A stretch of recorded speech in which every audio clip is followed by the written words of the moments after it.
This is a review of the Laguna 1412 bandsaw, which is just recently added to my somewhat cluttered shop here. I had to sort of fit it into a certain space here. Okay, so some salient features of this bandsaw. And I'll just walk you through it here. It comes with these excellent Laguna guides, top and bottom. They're ceramic. They support the blade 10 spots. There's 5 spots right here, one on each side of the blade, and then the center one. And then you got a repeat down at the bottom underneath the table here. So they hold the blade really stable. Once you get used to setting them up, you know, I've used rollers and I've used cool blocks and everything, and these are probably the best blade support system I've ever used. Looking at the wheels here, you can see they're cast iron wheels. They're really well made, well balanced. I checked the balance on both of them. They're really good. A robust tension system here. You can't really see it, but the spring on the inside is a lot bigger than what you'll see on most 14-inch bandsaws. It's about 1 inch in diameter, and has no problem tensioning on a 3/4 inch blade. Unlike most 14-inch bandsaws that I've used, like your deltas and so on, you can probably only get away with about 1/2 at most. It's got a nice blade cover system here with a magnetic strip to hold it closed. One thing I surprisingly found useful was a scale on the side, which is pretty accurate. So if you're, you know how wide the piece is that you're going to resaw, you can don't even have to eyeball it. You can just dial it right into just slightly above the distance, and that gives you the most blade support for the particular cut you're doing. It's got a really good rack and pinion system here for raising and lowering the blade.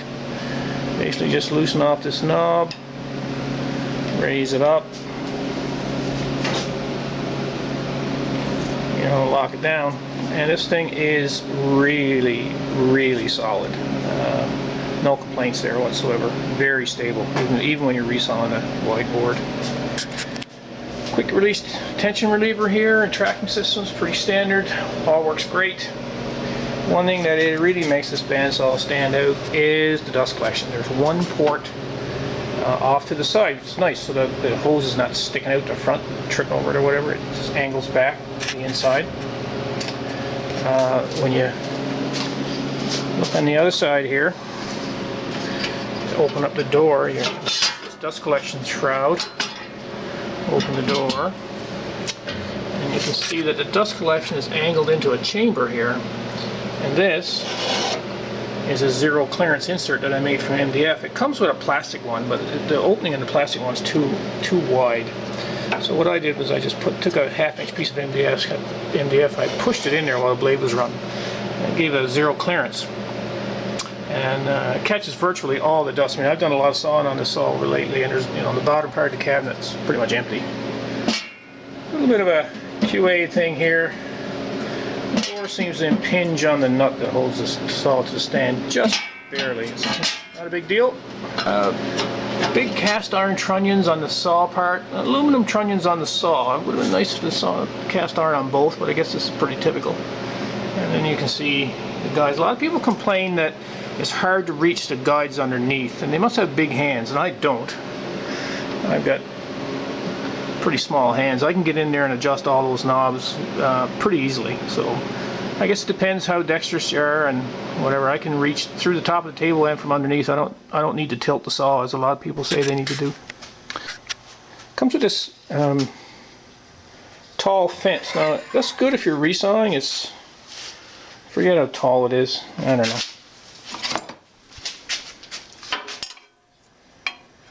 5.5 inches tall, or yeah, 5.5 inches tall, which is great if you're resawing, but it's not much use if you're doing anything smaller. And it's easy to transition this thing to the low fence position. Just undo these 2 knobs, pull this back,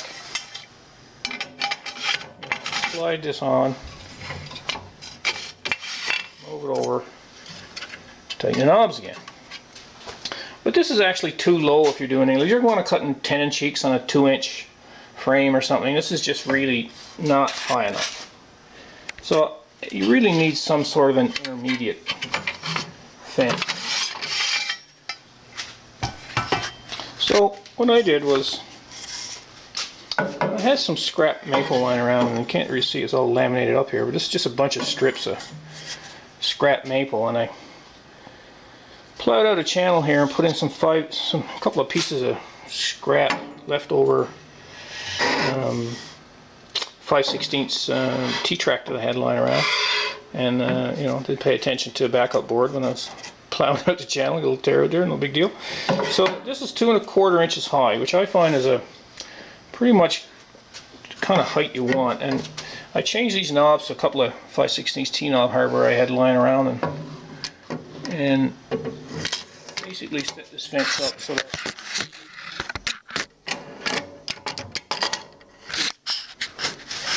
you can slide this on, tighten up, and there you go. And this is a pretty good height. Like if I set that blade height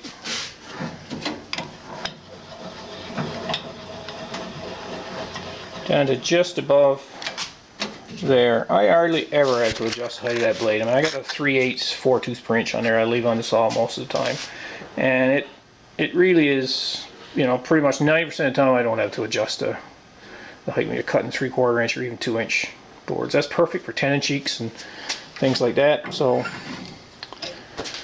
one thing I really like is this fence scale. It doesn't have a cursor line with those magnifying glass things. It's actually just indexes right off the face of the fence, which means no matter what fence you put on here, you can measure the scale or read off the scale, which is, you know, a lot different than most. Some nice touches they had here was this knob on the fence.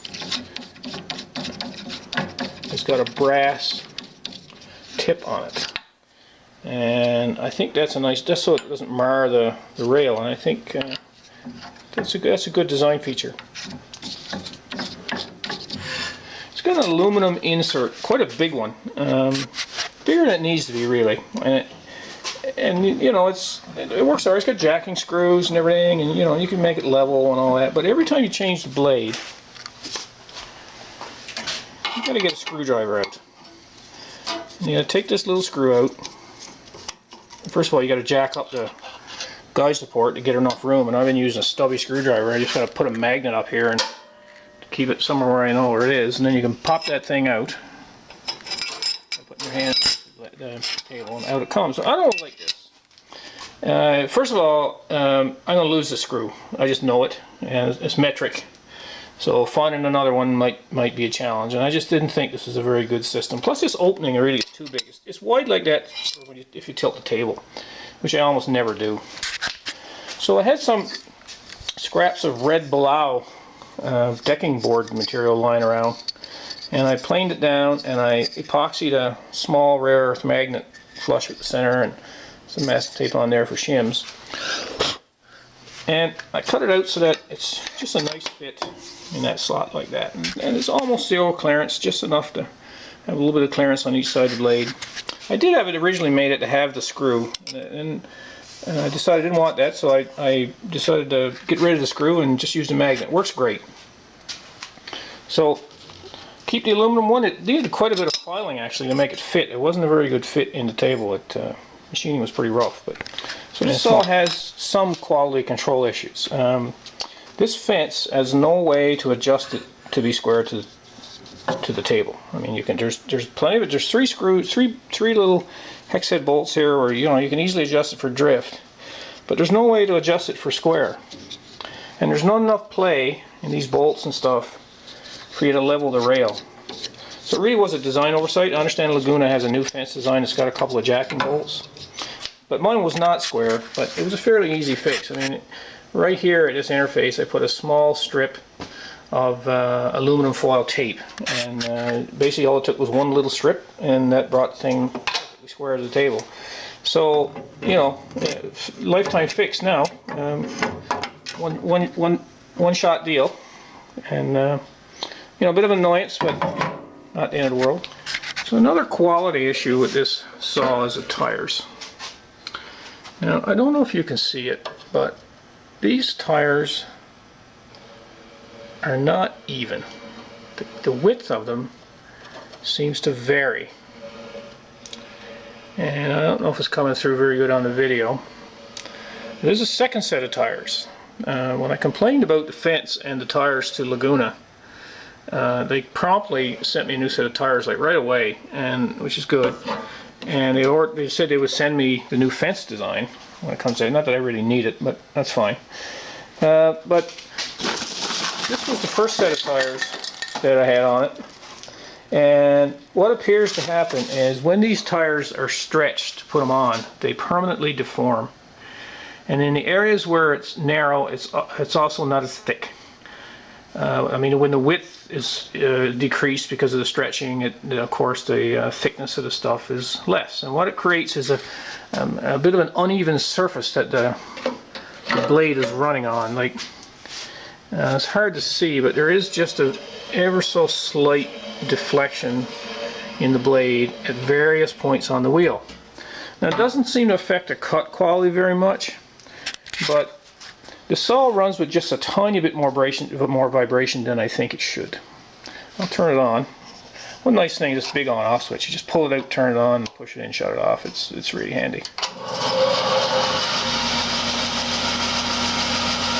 Now, there's not much vibration, but there is a bit of a thumping, slight, ever so slight, that I don't think should be there for a cast iron wheel bandsaw. And I think that is 100% due to the tires. I know the wheels are really balanced. I know the wheels are pretty round. There's not much run out on the face of the wheel.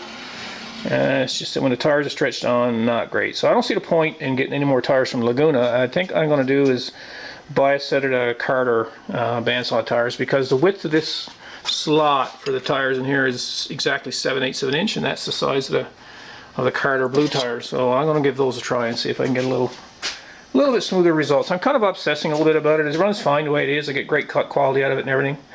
But I got saw on sale, so if I got to spend $50, well. Another quality problem that I found is there's a bit of a lip across this gap where the blade goes in. Now, I've seen on the internet some people have the lip where the outfeed is higher than the infeed, which means the wood would catch. I didn't have that problem. Mine was the reverse, which made it less of a problem. No matter how much I tighten this leveling knob here, it pulls. Instead of a pin, they've got this knob. I think the pin's a better solution myself, but anyway, this knob is what they've got, and makes it easy to take on and off. So by fussing with these knobs down here, just not over tightening the trunnion knobs, just nice and snug, and making sure this is not too tight. There's just an ever so detectable lip as you pass over.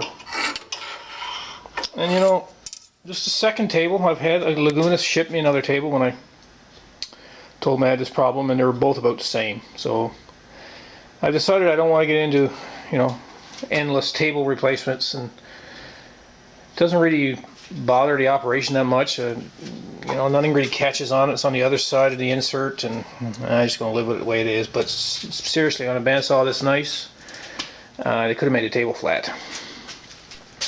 Laguna sells a mobility kit for this saw. I didn't really want it. I need to raise this saw up a little bit.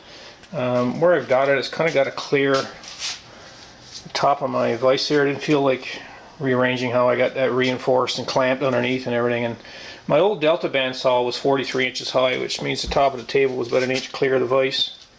So I built a little plywood and, you know, 2x4 insert that went into the existing mobile base I had for my old bandsaw, and raised it up to just about the right height. So probably a little bit high for some people. For me, it's just about right. I find, you know, I'm not resawing gigantic boards very often, so that's a nice, comfortable working height for me. Laguna provides a 120 volt outlet on the back of the saw. If you set it up for 220, that becomes inactive unless you're at some electrical smarts and you can put in a four pole plug and run a neutral out and jury-rig the wiring in the starter to make that a 115 volt outlet. But I'm running off 110. I don't think there's any real power compromise there, and my wiring to the saw is pretty short, so I don't notice any lack of power. They do sell a halogen light that clips on the front of the saw And I looked at it and it didn't seem like it was in a very good spot. So I already had a cheap and dirty old light that I'd made. And some permanent magnets in the bottom. And so I stick that thing on the column of the bandsaw here and plug it into the back, as you see.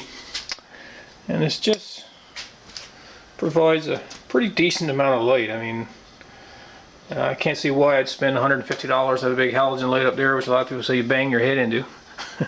So anyway, an existing old $2 light, dollar store sort of thing, and one little incandescent bulb that probably lasts life of the saw, and away we go. Okay, so I'm going to do a little demonstration of resawing here. I don't have any super wide hardwood at the moment. Probably the best thing I'm going to be able to do here is a board that's about 6.5 inches, 6.5 inches high. And it's not the ideal blade either. You know, I'm not even going to change the fence to the high fence. I'm going to stick with my homemade fence here. I'm going to try to take a slice off this with a 3/8 4 TPI blade. And you know, it's probably going to go a little slower than you'd normally expect if I put on my 3/4 inch resaw blade here, or even my 3/8 3 TPI blade. But it'll give you an idea of how well this saw works and how good the dust collection is for starters.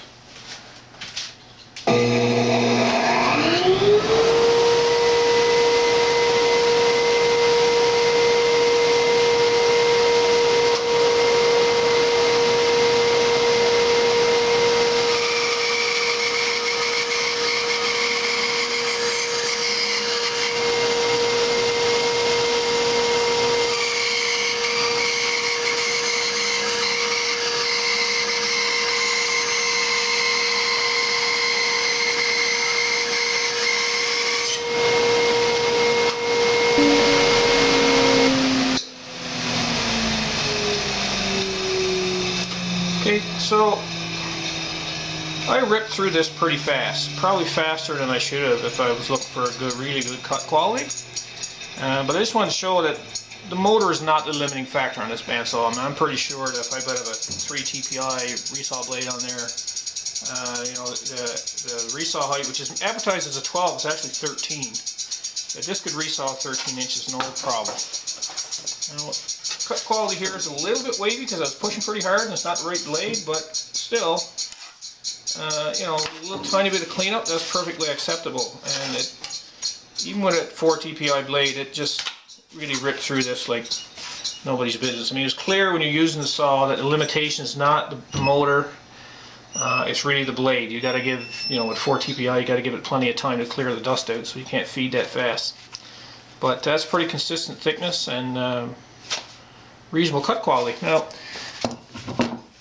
there's always going to be a certain amount of dust left on the table, and no matter how good your dust collection is.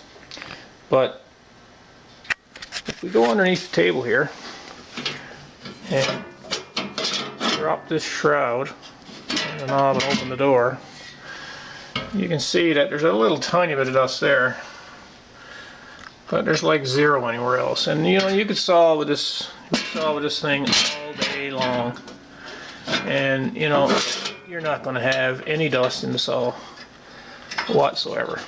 It's great.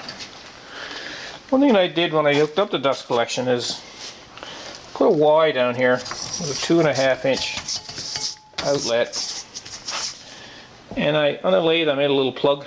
So I yanked that plug off, and I just used that to vacuum up the table and just generally clean up around the bandsaw. It's kind of a handy way of doing it. When I'm done, I just put the plug back in so it's not a parasitic draw on the dust collector. So that's about it. You know, some QA QC issues with this bandsaw. I mean, I think Laguna could do better at, you know, making sure these things are taken care of in the factory. It seems to be going on for a while now, but you know, if you're willing to sweat through a few issues, their customer service seems really responsive.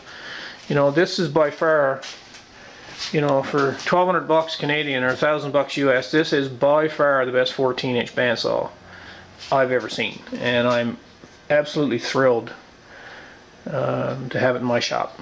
Thanks for watching.